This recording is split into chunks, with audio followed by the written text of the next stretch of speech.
श्री राम समर्थ। जुलाई 1। गुरु की आवश्यकता क्यों है?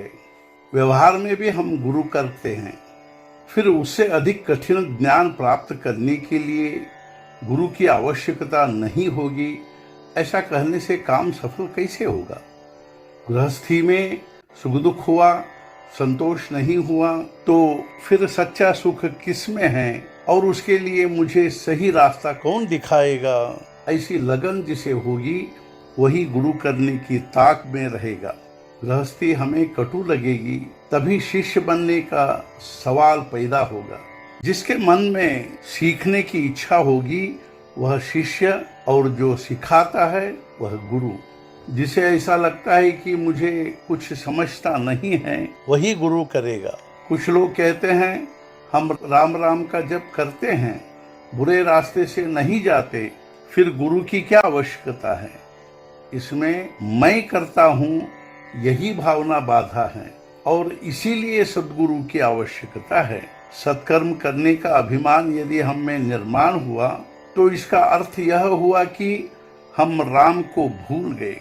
अभिमान नष्ट होने के सिवाय राम की प्राप्ति नहीं होगी।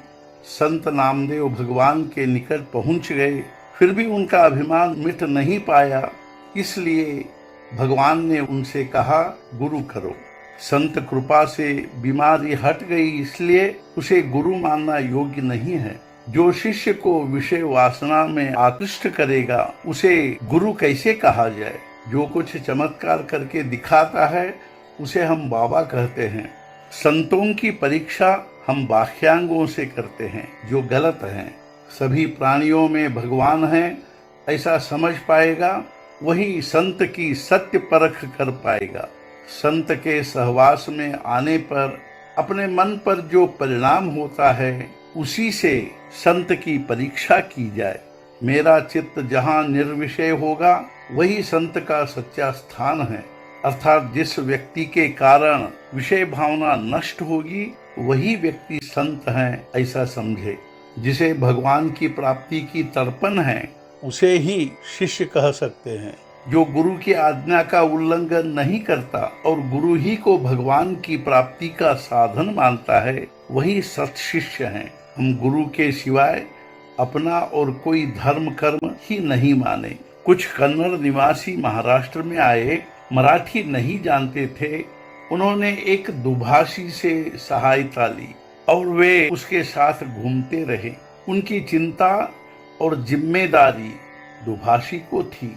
उसी प्रकार हमें दुभाषी का अर्थात सद्गुरु का सहवास करना चाहिए। वह जहाँ जाने को कहेगा वहाँ जाए, वह जैसा कहेगा वैसा करे, फिर परमात्मा की प्राप्ति होगी ही। शास्त्र और वेद अनंत हैं, ये सब सीखने के लिए हमारे पास समय कहाँ है?